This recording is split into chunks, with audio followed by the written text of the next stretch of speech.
amazing how worked up some members of the media get, is it not? Amazing, really. You know, they take everything that he's saying in this very free flow environment, which is what the rallies are, and they analyze it and they get worked up. Like really, really, really worked up. It's like, guys, you know what? He's just talking. It's really hot out there. He's just talking. Oh, the teleprompter doesn't work. He gets a little annoyed, threatens not to pay the teleprompter crew. I mean, it's actually kind of funny. It's kind of entertaining. It's what makes people watch for like an hour. He's like the only guy I've ever seen hold ratings. I say this because I remember back when I was at Fox and we'd play some of these rallies and the numbers would just keep going up, up, up, up, up. And the producers are like, oh, you know, there's no way. I mean, Reagan's old mantra was he would never speak for more than 22 minutes. After 22 minutes, he said, you know what? I just lose him. I lose him. Well, Trump will go 22 minutes and then some, right? And people are still glued and they're watching and they're just amazed because you never know what's going to come out next. It's kind of funny. It's kind of entertaining and it's very freewheeling. It's not scripted. So yeah, he's got sort of a teleprompter, but he's not going off the teleprompter. You know that because if he went off the teleprompter, it would be way too boring. And I don't think he could tell all those little stories along the way. So he was out this weekend doing a rally. And I got to show you this because the reporters afterwards, they showed it on Morning Joe and you got to see the look on the host's face. She's just like a really prim and proper librarian. And she had a few choice words, but let's look at these clips. They're cherry picked, right? So the producers are picking sort of the worst possible moments, if you would, but I don't really think they're that bad. She clearly did. Let's take a peek. He just came up.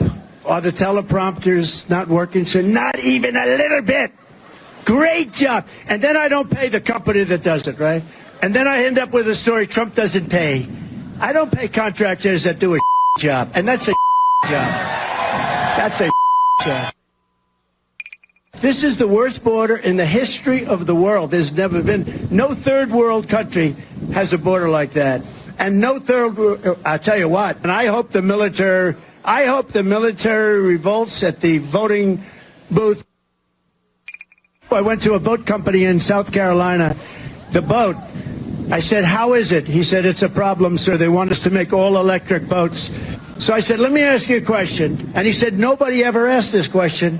And it must be because of MIT, my relationship to MIT. Very smart. He goes, I say, what would happen if the boat sank from its weight and you're in the boat and you have this tremendously powerful battery and the battery is now underwater and there's a shark that's approximately 10 yards over there. By the way, a lot of shark attacks lately. Do you notice that? A lot of shark.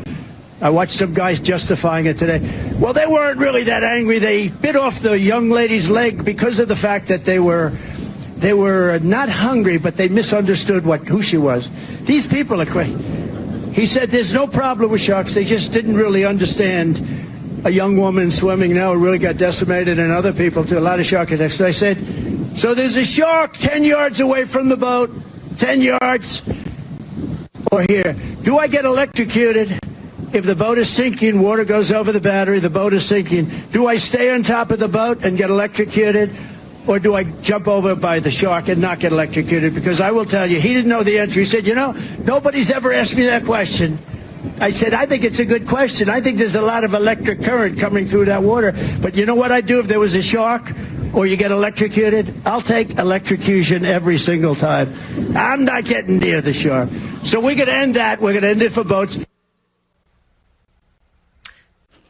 Some would call that completely unfit to deal with the challenges as the leader of the free world. Drew, can we just go back and watch her face one more time? I just find that so funny. Like, okay, so he's having this freewheeling, rally, and she's like, I mean, she looks like she just ate a prune or something. Let's go back.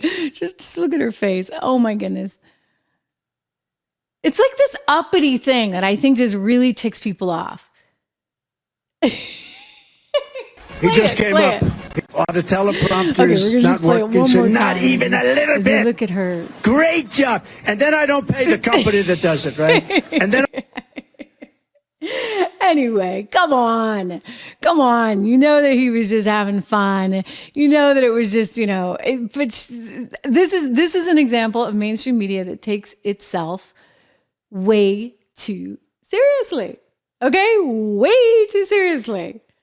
I mean, Joe Biden does crazy things all the time, right? I play him for you. Do you see me go, no?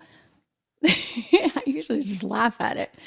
But there's no sense of humor over there. No, you can't have a sense of humor because, as AOC said, let's play her Kara Swisher clip again, the audio version. As AOC said, you can't have a sense of humor about this. You have to take everything he says at face value, 1,000%, because here we go. What happens to you if Donald Trump wins? What do you do? What's your first move? I mean, it sounds nuts, but like, I wouldn't be surprised if this guy threw me in jail. Really? He's out of his mind. I mean, he did his whole first campaign around lock her up. Like, this is his motto. Oh, he didn't say that, He said he didn't say it. Teasing. Yeah, right? See that? Yeah. I take him at his word. I take him at his word. I take him at his word when he says that he's going to round up people. I take him at his word when he threatens journalists. I take him at his word. I feel like what we saw in his first presidency was an amuse-bouche to what his intentions are. He has learned from his mistakes of appointing professionals, and he will not make that mistake next time. Yeah, AOC, I would have thought that you would have liked that whole tax plan in Nevada, right? Weren't you a bartender? That would have worked out well for you if they hadn't been taxing all your tips, right? Anyway, let's shift gears because I want to get to the Caitlin Clark stuff. I can see David. Yeah, you're upset about it. I'm upset about it too. Incidentally, before we do that, quick reminder: Father's Day is coming up. Father's Day, kind of important. I want you to see some of our best merch right there.